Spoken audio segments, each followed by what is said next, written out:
On this edition of The Color Between the Lines, To hear them talk about it was mysterious. we speak to two filmmakers who are sharing the legacy of Harriet Tubman, kept alive by two Black women farmers.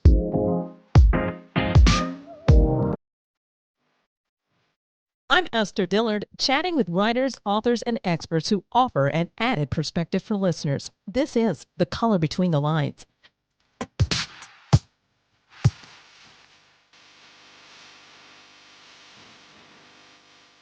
While many people are trying to erase Black history, there are two women by the name of Donna Deer and Paulette Green who are trying to preserve Black history with a unique connection to farmland.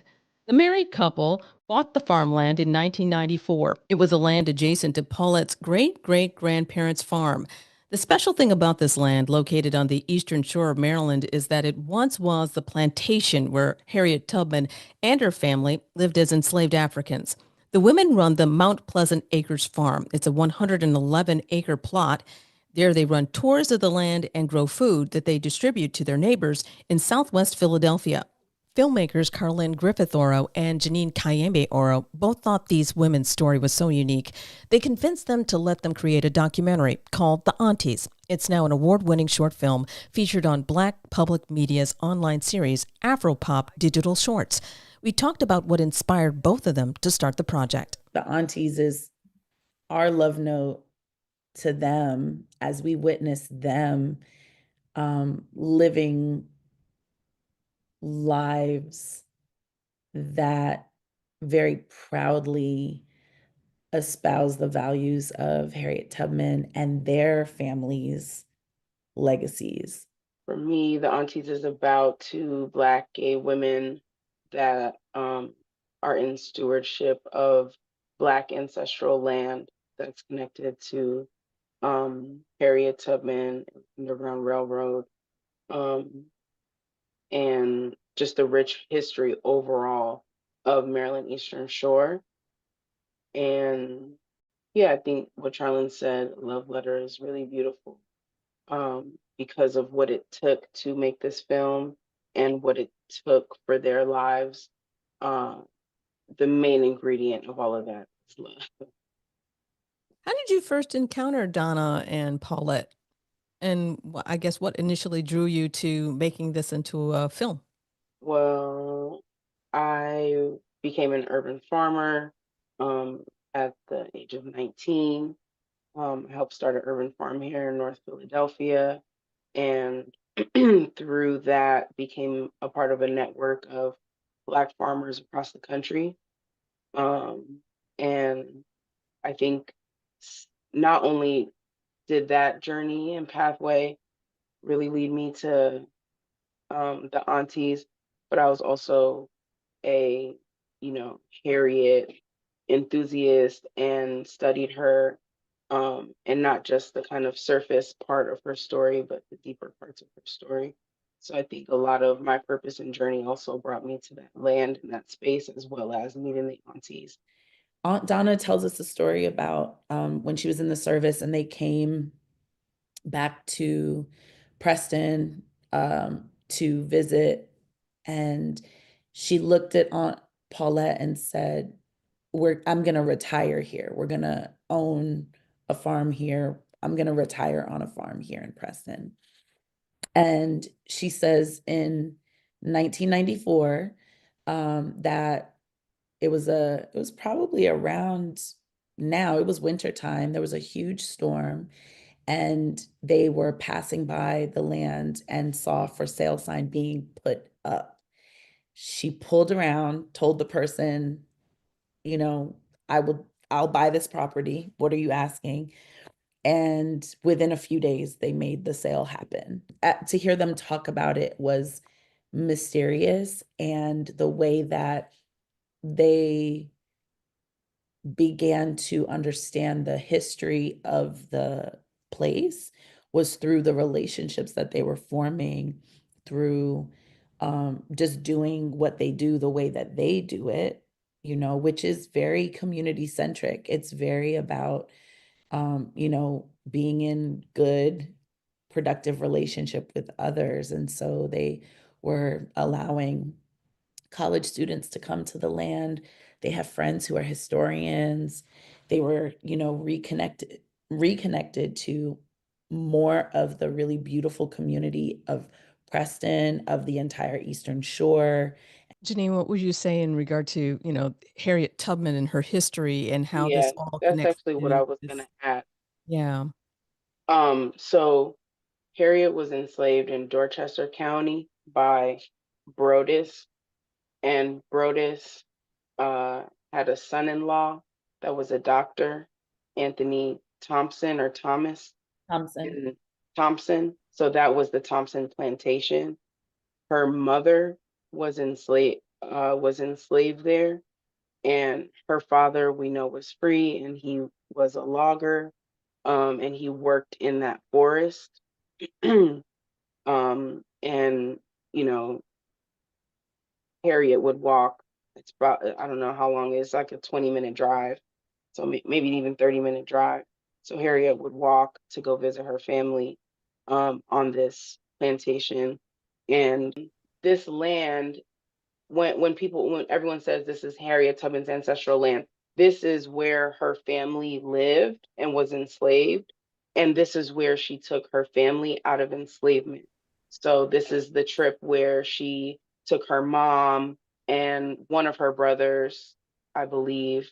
Two of her brothers. Both of her brothers? Okay.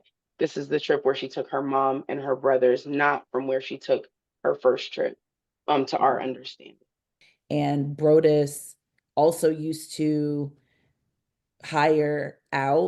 send Harriet out to go and work for other people, and made money off of Harriet's labor working for other people, including for Thompson.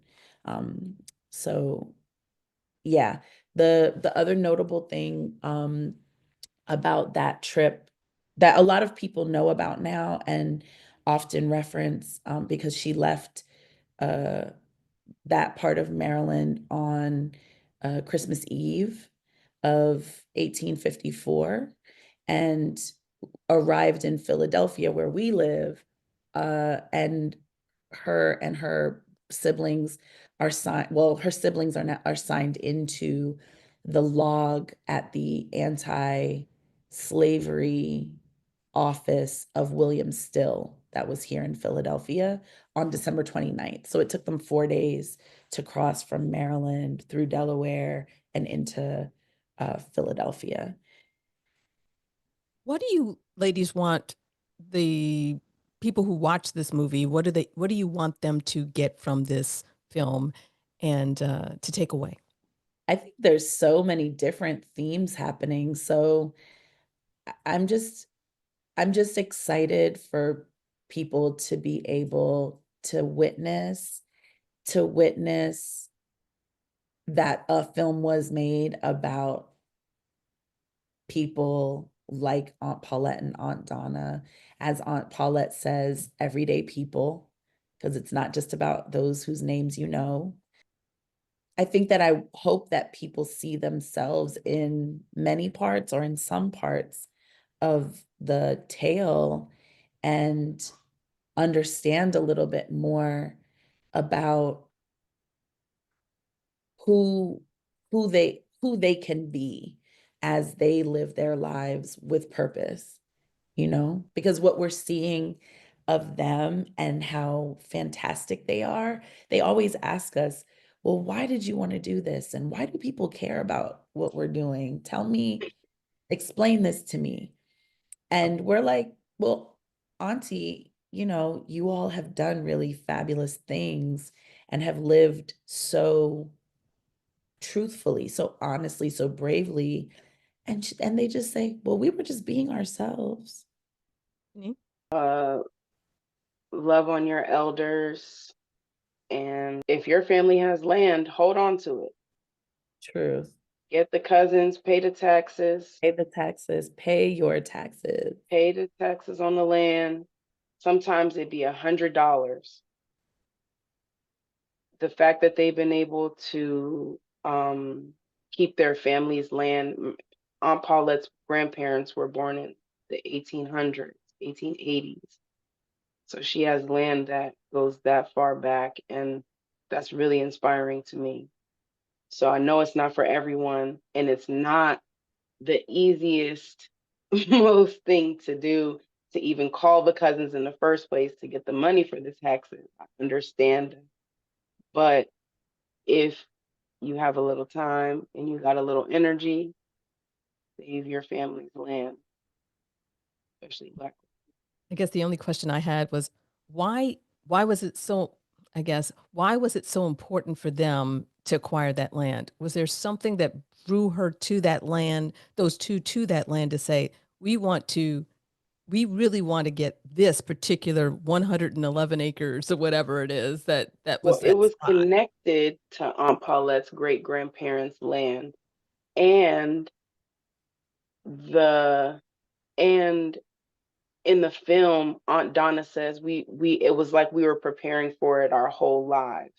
So when a piece of land calls to you and you steward it, there's no planning, there's no, oh my gosh, I couldn't wait to just press send to buy this piece of land. It really calls to you, and it's really in your pathway, in your own, whatever your spirituality is or however it comes to you. That's how the land chooses you, and there's not really an ingredient. As people that have stewarded all types of land, different people's projects around the world, those pieces of land just call to us, whether our ancestors been there, whether our spirits have been there before. It's not usually a mathematical, all right, oh, maybe at some point they were like, oh yeah, it was going to be an investment, but like that's what everyone says, and then it becomes this place where people commune and gather and are able to build families upon, and share families with. So yeah, I don't think it was like a calculated, okay, this is what we're going to do. It was more of like spirit called them, and right place on Donna was prepared. Plus it being family land, they wanted to be, somewhere closer to New York for Aunt Paulette, but still down south so that it's chill. So those kind of things, but for the most part, it was a spiritual connection. That's it for this edition of The Color Between the Lines. The film is called The Aunties, and you can find it on the Black Public Media YouTube channel. And if you'd like to hear the longer, in-depth version about the filmmakers and the Aunties, feel free to check out the Color Between the Lines podcast on the iHeartRadio app. I'm Esther Dillard.